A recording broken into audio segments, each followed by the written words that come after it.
안녕하세요. 그리스도인이여 십자가를 지켜라의 권중군입니다. 평안하십니까? 예수님의 참된 평안이 여러분과 여러분의 가족분들과 함께 또 저와 저희 가족과 함께 하기를 진심으로 바랍니다. 오늘 함께 나눌 말씀은 마가복음 11장 15절에서 17절입니다. 마가복음 11장 15절에서 11절입니다. 그들이 예루살렘에 들어가니라. 예수께서 성전에 들어가사 성전 안에서 매매하는 자들을 내쫓으시며 돈 바꾸는 자들의 상과 비둘기 파는 자들의 의자를 둘러 엎으시며 아무나 물건을 가지고 성전 안으로 지나다님을 허락하지 아니하시고 이에 가르쳐 이르시되 기록된 바 내 집은 만민이 기도하는 집이라 칭함을 받으리라고 하지 아니하였느냐. 너희는 강도의 소굴을 만들었도다 하시매.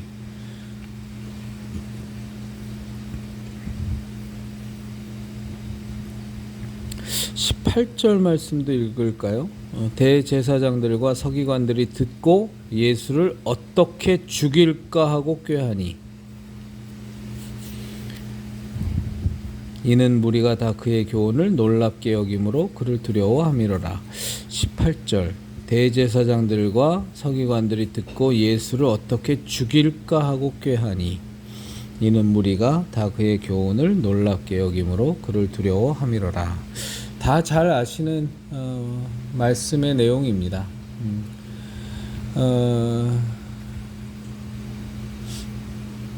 우리가 이제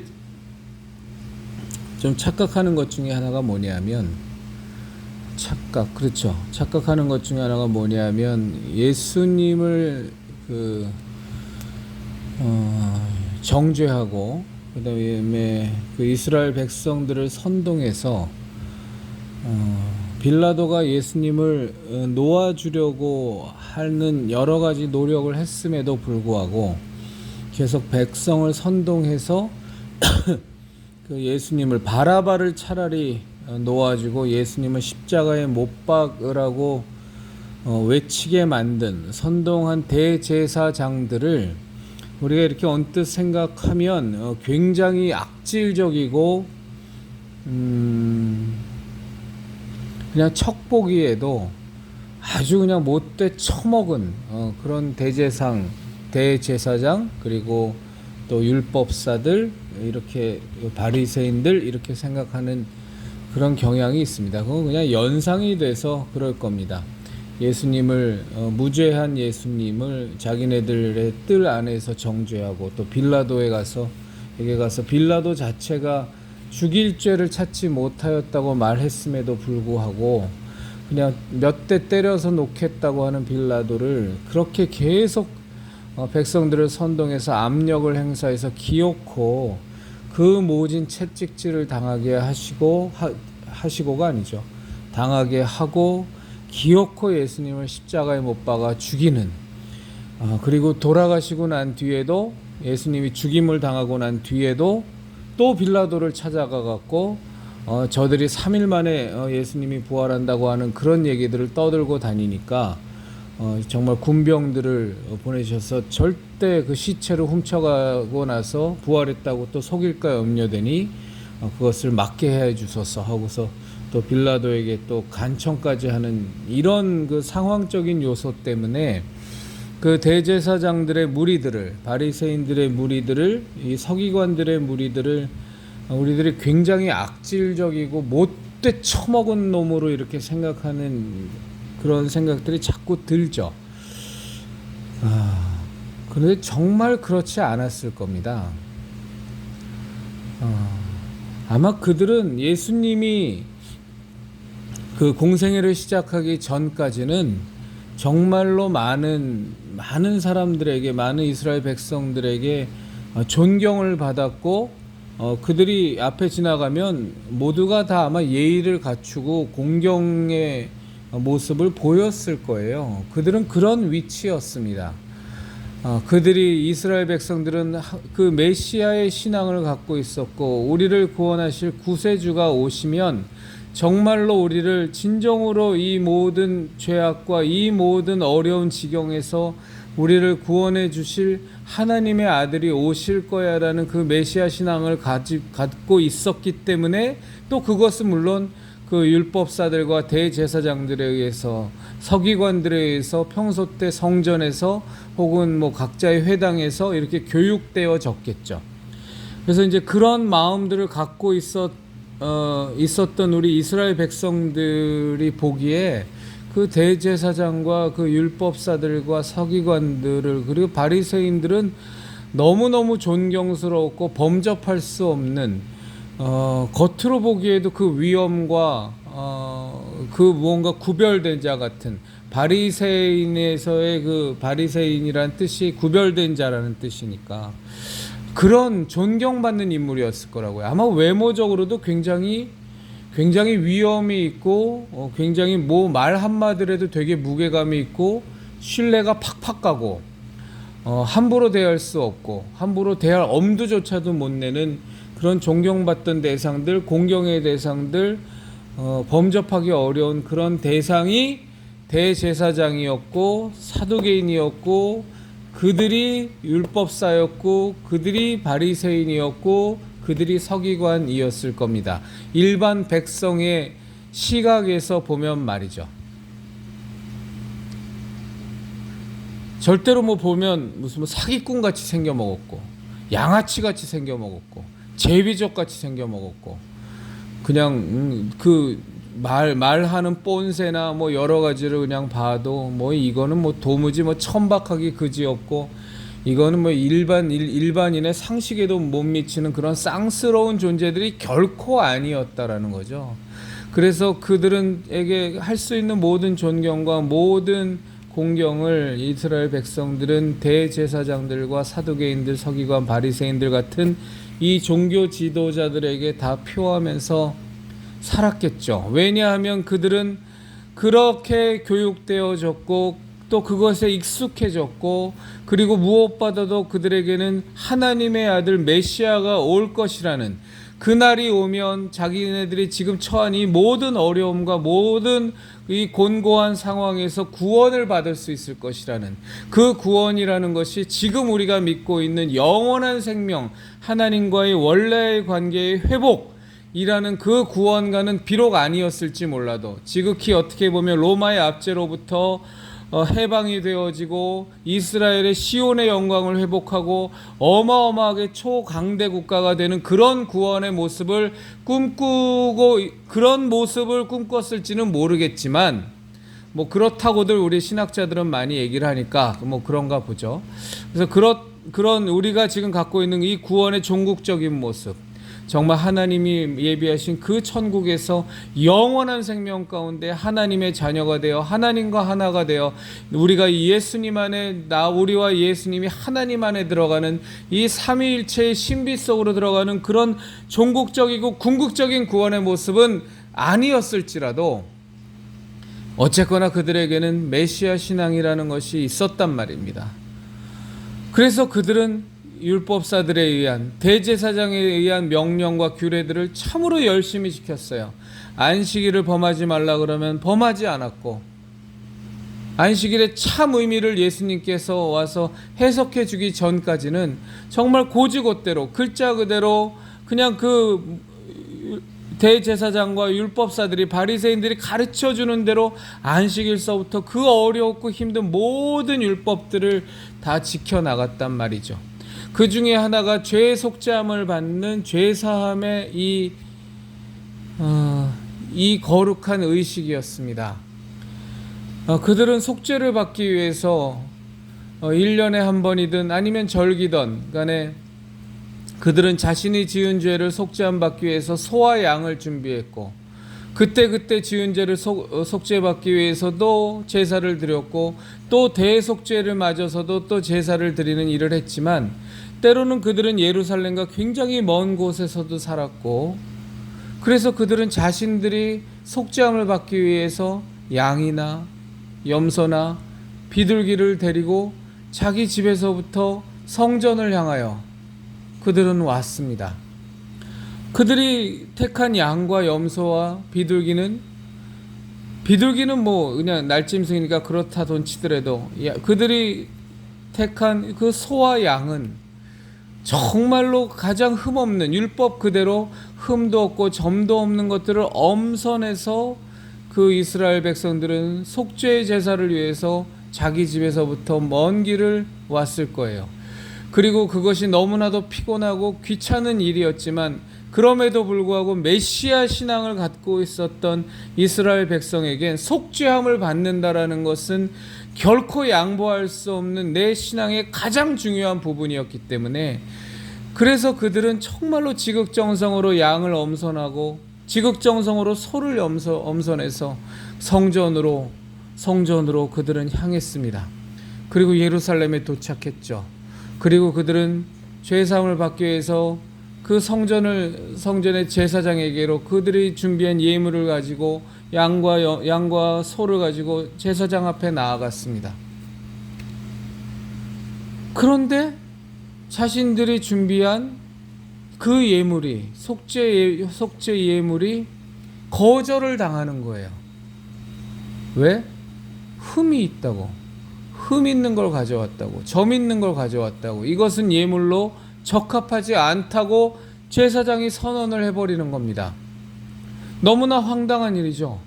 자기는 그것을 그 소와 양을 가지고 제사함 하나만을 받기 위해서, 메시아 신앙을 가진 자기들은 속죄함을 어떻게든 받아야 되니까, 죄 씻음을 받아야 하니까 그 먼 데서부터 소와 양을 끌고서 그것도 엄선해서 갖고 왔는데 막상 성전에서 그것을 거절당해 버리는 겁니다. 그럼 어떻게 합니까? 나는 제사를 드려야 되니까.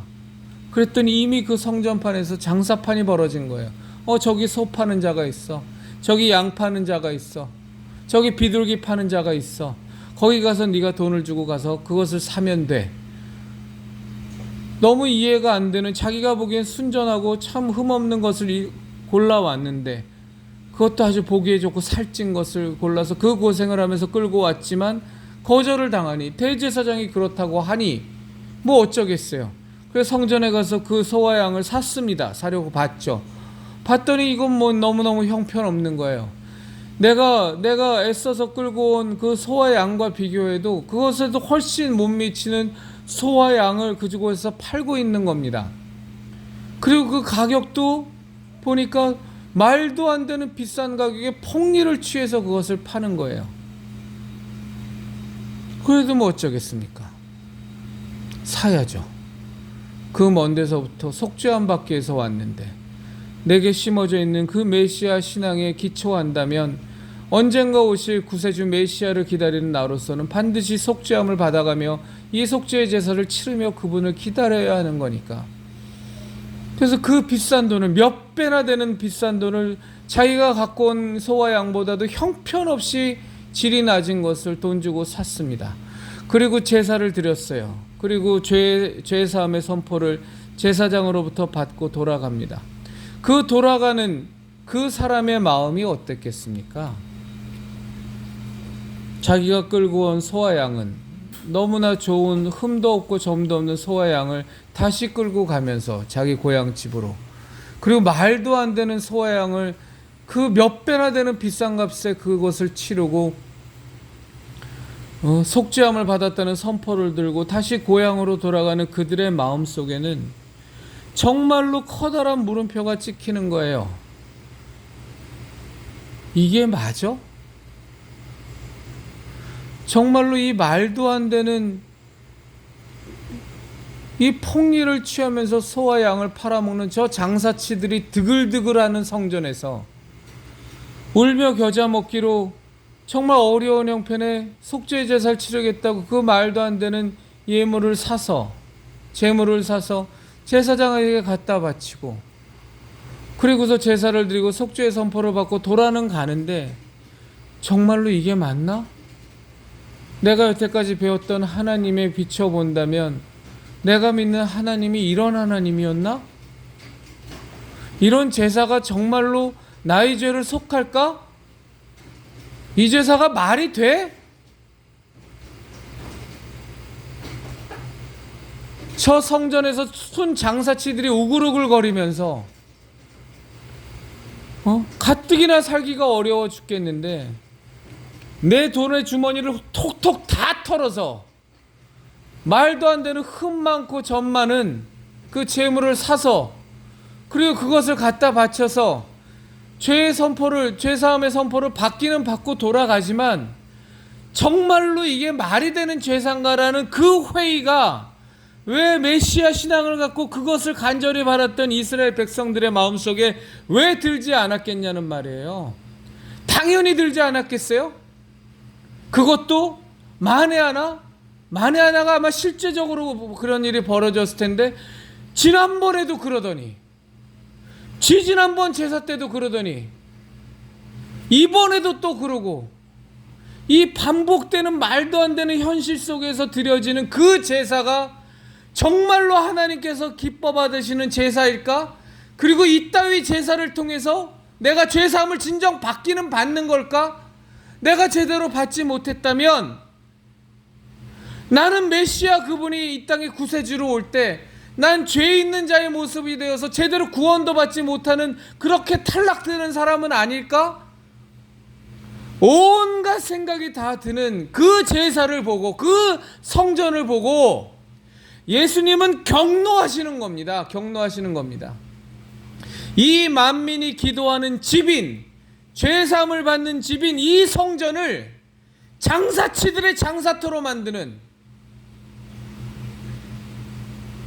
강도의 구렬로 만드는 그들을 보며 예수님께서는 도저히 참을 수 없는 분노로 그들의 상을 엎으시고 그들의 돈 상자를 다 집어내 던지시고 채찍을 만드셔서 양과 소와 염소를 다 쫓아내 버리시는 겁니다. 그리고 그들에게 말씀하시는 겁니다.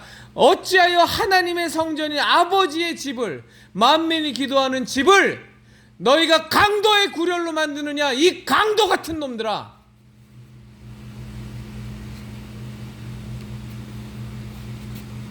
예수님께서, 이건 저의 신앙적 생각이에요. 예수님께서 정말로 분노하셨던 건 거기서 제사, 속죄 제사에 쓸 양과 염소와 소를 비싼 값에 팔아서 폭리를 취하는 것도 예수님을 정말로 경노하게 만드시는 일 중에 하나일 것이었을 거고, 그리고 이스라엘 백성이 애써서 자기 집에서부터 정말로 나는 죄사함 받겠다고 정말로 예배를 드리는 마음으로, 참 제사를 드리는 마음으로 그 정성껏 준비한 소와 양을 그 먼 길을 오면서도 그 소와 양을 보고 여물을 먹이고 그 먹이를 주면서 정말로 이 소와 양을 흠없이 점없이 성전까지 잘 끌고 가서 내가 꼭 속죄함 받아야지 하는 그들에게 엄청난 실망을 끼친 것도 예수님을 경노하는 일이겠지만, 저는 예수님을 가장 경노하게 만든 일은, 이건 제 신앙적 생각에 의한 제 추측입니다만, 가장 경노하게 만든 일은 그들이 갖고 있었던 가장 중요한 것, 메시아를 기다리는 그 구원의 신앙, 구원자가 올 거야, 하나님의 아들이 올 거야, 그리하여 우리를 진정 이 어려움 가운데서 우리를 구원하실 거라는 그 메시아를 기다리는 그 메시아 신앙을 송두리째 다 망가뜨려서 신앙 자체에 대한 회의심을 갖게 만들고, 정말로 우리가 믿는 하나님이 진짜로 살아계시긴 한 것일까? 이 메시아 신앙이라는 것이 내가 어려서부터 저 제사장들에 의해서, 바리새인들에 의해서, 율법사들에 의해서 배우긴 배웠지만 이거 전체가 다 사기는 아니었을까? 라는 회의감을 얼마나 많이 이스라엘 백성들이 가졌겠냔 말이에요. 그것에 대해서 저는 예수님께서 가장 경노하셨을 거라고 생각이 듭니다. 마찬가지로 한국의 현대교회에서의 목사가 정말 교인들을 생각하기를 알로 알고 지지 종부리듯 하고 지 하인 대하듯이 하고, 마치 그냥 하나의 돈 내주는 현금 출납기가 그냥 돌아온 것처럼 취급해버리고, 교회에 왔더니 생명은 없고 진리는 없고 예수 그리스도의 복음은 선포되지 아니하고, 그저 왔더니 개신교의 우리의 이 귀한 신앙은 다 종교로 전락해버리고 이념으로 전락해버리고 기복미신으로 전락해버리고 황금 만든지에 물들어갖고 그저 이 돈으로 돈 놓고 돈 먹기나 하는 것 같은 이상한 신앙이 전파되는, 이상한 기복미신이 전파되는 도깨비 방망이 같은 그런 것들이 복음으로 위장하고 생명으로 위장하고 진리로 위장돼서 교회 내에서 선포되는 그 모습을 보면서 하나님께서 지금의 현대교회를 놓고 강도의 구렬이라고 하지 않겠냔 말이에요. 왜 강도의 구렬이라고 그러겠어요? 정말로 예수님만이 길이요 진리요 생명이라는 그 복음의 메시지를 듣고 그 신앙의 선배들의 얘기를 듣고 그 부모님의 전도를 듣고 주변 사람의 전도를 듣고 교회를 막상 왔더니 교회에서 외쳐지는 모습은, 교회에서 보여지는 모습은 길이요 진리요 생명이신 예수 그리스도의 복음은 고사하고 정말로 자기 십자가를 지고 예수님께서 가신 그 길을 조차 좁고 협착한 길로 가는 그 모습은 온데간데 없고 정말로 예수님과 함께 그 생명의 길, 어떤 것과도 바꿀 수 없는 밭에 묻힌 보화를 발견한 자답게 이 세상 어떤 것들이 주어질지라도 세상에 무엇보다도 예수보다 더 귀한 것은 없느라는 진실한 고백이 흘러넘치는 교회가 아니라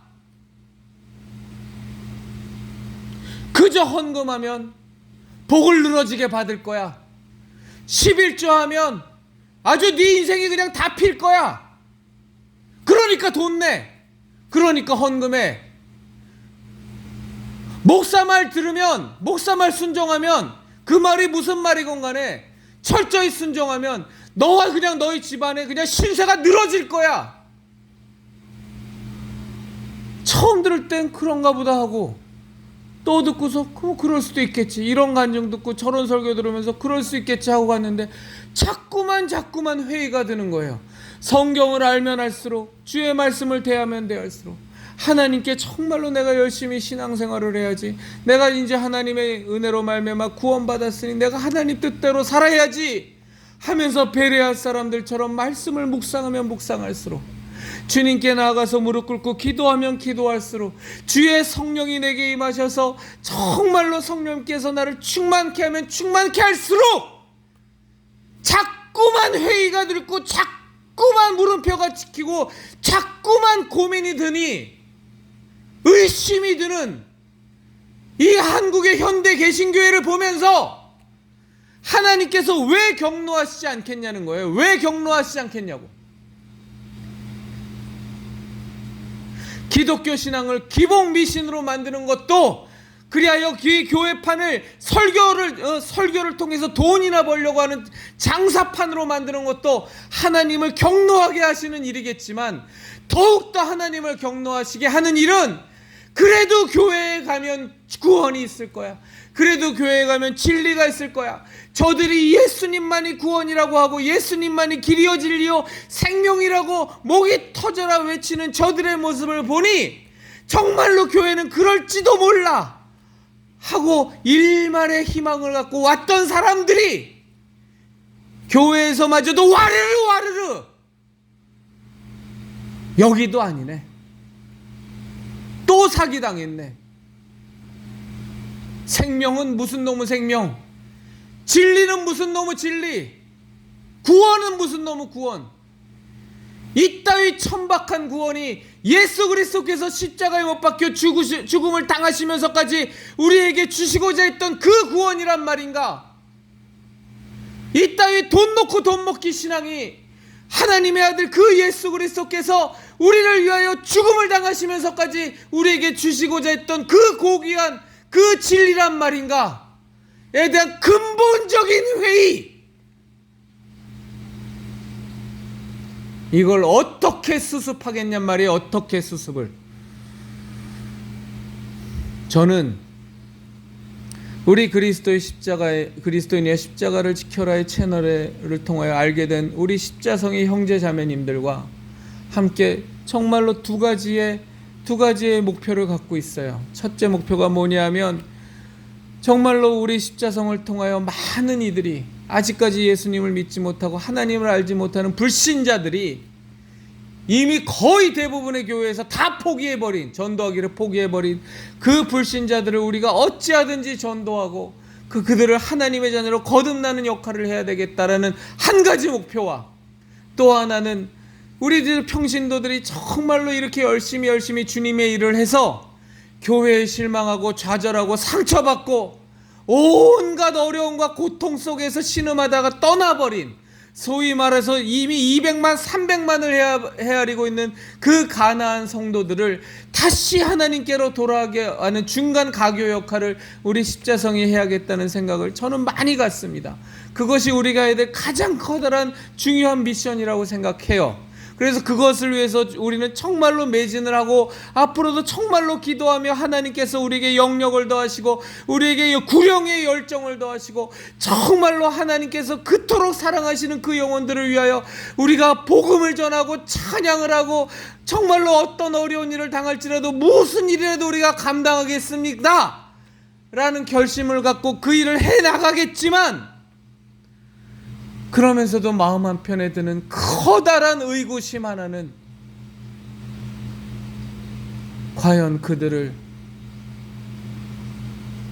제대로 소개할 수 있는, 과연 그들이 우리의 전도를 받아 정말로 진정으로 하나님의 자녀로 거듭나게 해줄 수 있는, 정말로 살아계신 하나님을 만나게 하고 정말로 우리를 위하여, 우리의 죄사함을 위하여 십자가에 못 박혀 죽음을 당하신 그 주 예수 그리스도의 십자가 대속의 은혜에 정말로 데리고 간, 전도받아간 그 영혼들을 푹 완전히 매몰시켜서 완전히 잠기게 만들어서 그 예수님의 은혜와 하나님의 사랑에 완전히 사로잡히게 해줄 수 있는 교회가, 목사가 진정 있겠는가? 라는 거에 대한 의구심이 가슴 한편에 너무나 많이 있단 말이에요. 그래도 있겠지 하면서 우리들의 사역을, 우리들이 해나가야 될 일을 타협하지 않고 우리는 앞으로도 해나가겠습니다만, 그러나 그런 것에 대한 참으로 많은 불안함과 회의감과 의심과 물음표가 우리들의 가슴 속에는 찍힌단 말입니다.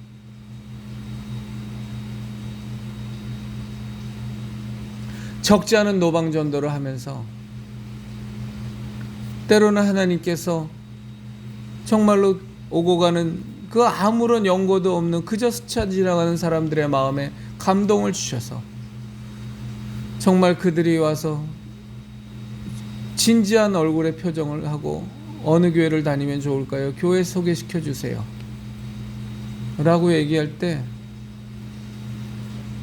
저는 단 한 교회도 소개를 시켜줄 수가 없었어요. 단 한 교회도.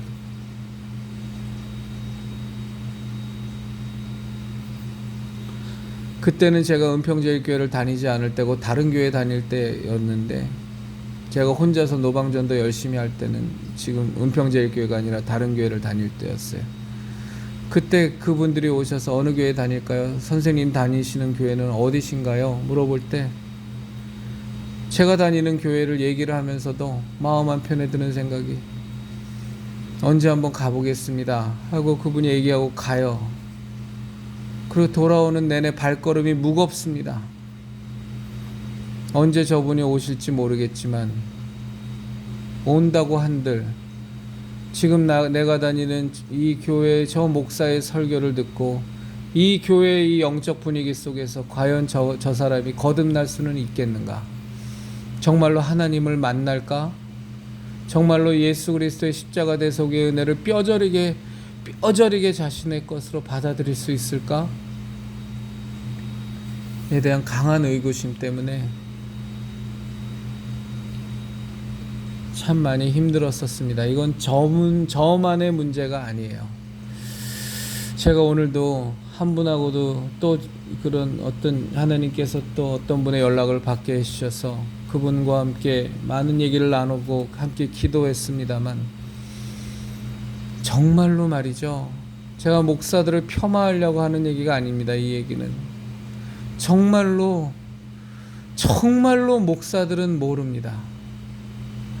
얼마나 많은 성도들이 교회를 정하지 못해서 방황하고 있는지, 도대체가 어느 교회를 가야 내가 제대로 신앙생활을 하고 내가 제대로 종교다원주의니 혹은 말도 안 되는 정말 저 공산당 빨갱이 교회니 저 좌파 교회니 이렇게 다 위장되고 가식되고 썩고 부패하고 이 교회들이 거의 다여서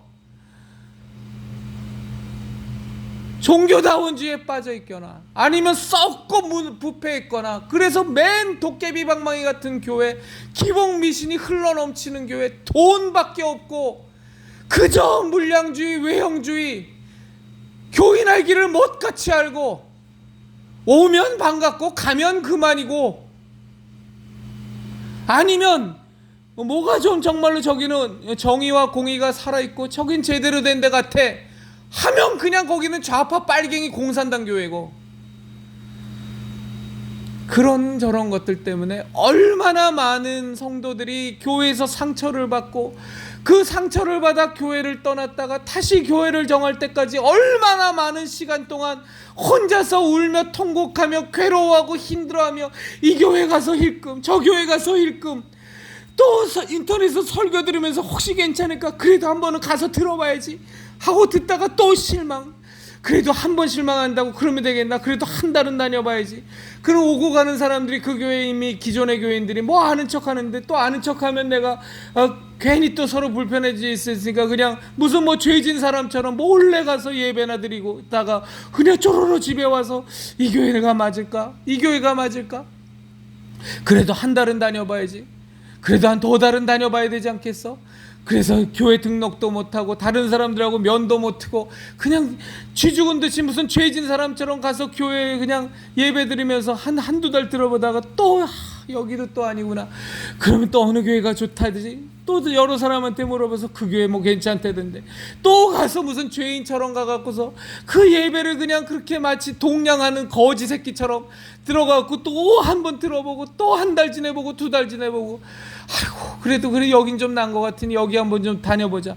한 6개월 다녔더니 이건 웬걸, 처음에 한두 달 했을 때 모습하고는 완전히 다르게 그냥 엉망진창의 모습이 또 확 드러나 버리면, 아이고 하나님 여기도 아닌가 봐요. 또 그냥 불이 나게 도망가고, 이런 짓거리를 한국에 있는 개신교인들이 얼마나 많이 하고 다니는지 당신들이 상상이나 하냔 말이야. 한두 명이 아니야, 한두 명이. 그거 하다가 난 이제 다시는 교회 안 다닐란다, 난 다시는 목사한테 상처받기 싫다 하고 떠난 사람이 200만 300만이란 말이요. 이 영혼 잡아먹는 이 마귀 자식들아, 당신들이 목사냐고, 당신들이 마귀의 수하들하고 뭐가 다르냐고.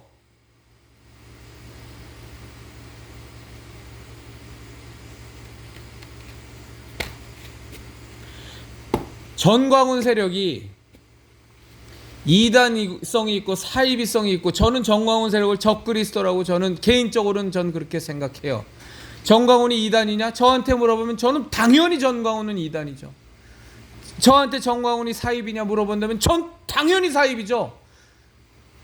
전광훈이 저에게 있어서 어떤 존재냐? 전 적그리스도라고 전광훈을 생각합니다. 그런데도 불구하고 제 마음속에 드는 커다란 아픔은,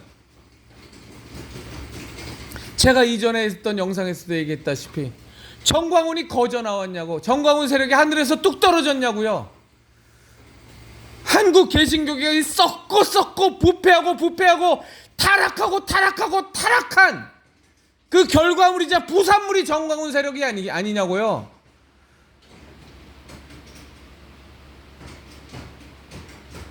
당연히 전광훈 세력은 심판받아야 되고 당연히 소멸돼야 되겠지만,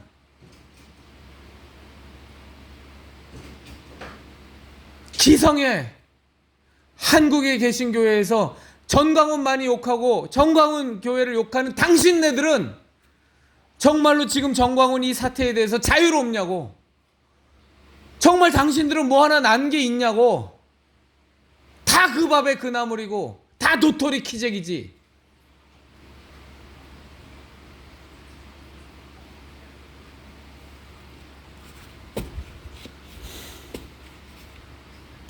정광훈 사태만 해결되면, 정광훈 세력만 소멸되면 한국 개신교회가 산다고? 무슨 수로?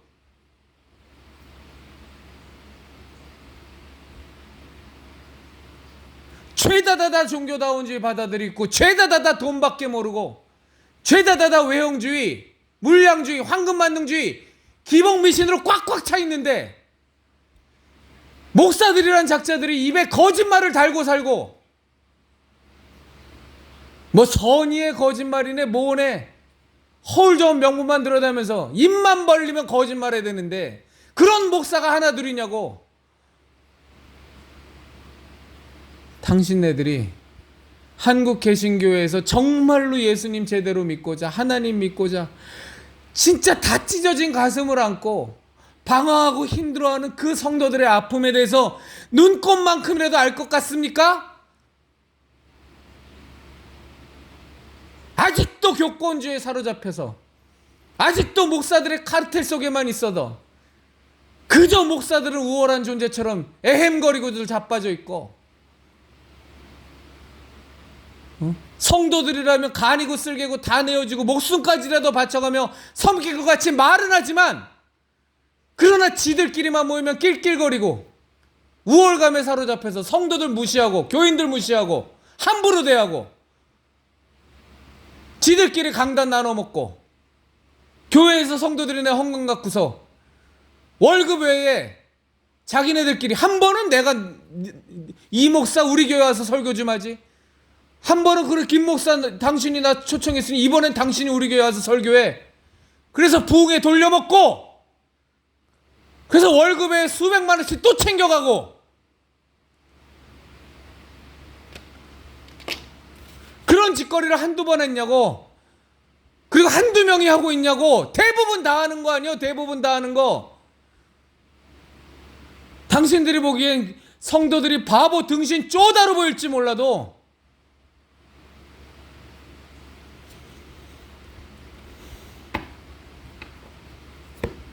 그래서 한국 개신교회가 이 모양 이 아사리판이 난 거 아닙니까? 한때는 그래도, 한때는 출석교인 1000만이라도 기록하던 교회가 이제 400만도 안 되는 이 꼬라지가 난 거 아니오.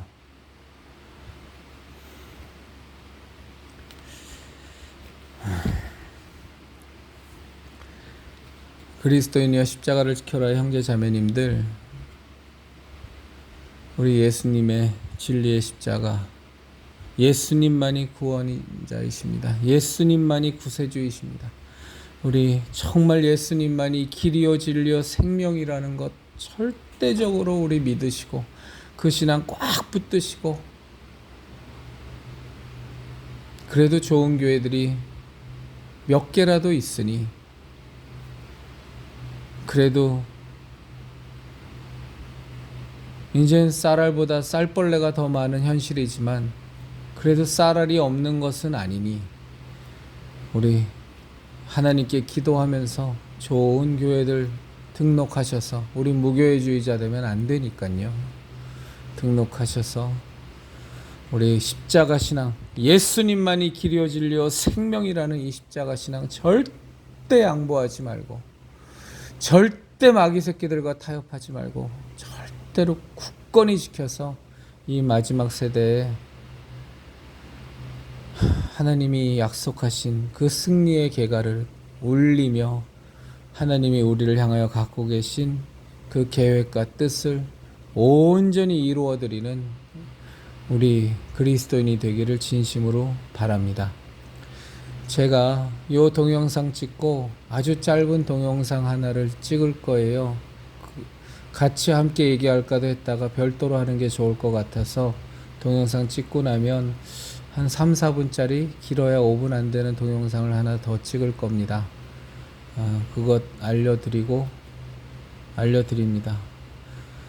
그리스도인이여 십자가를 지켜라의 형제 자매님들, 우리 정말로 그리스도인답게 살아가십시다. 그것만이 우리가 해야 할 일입니다.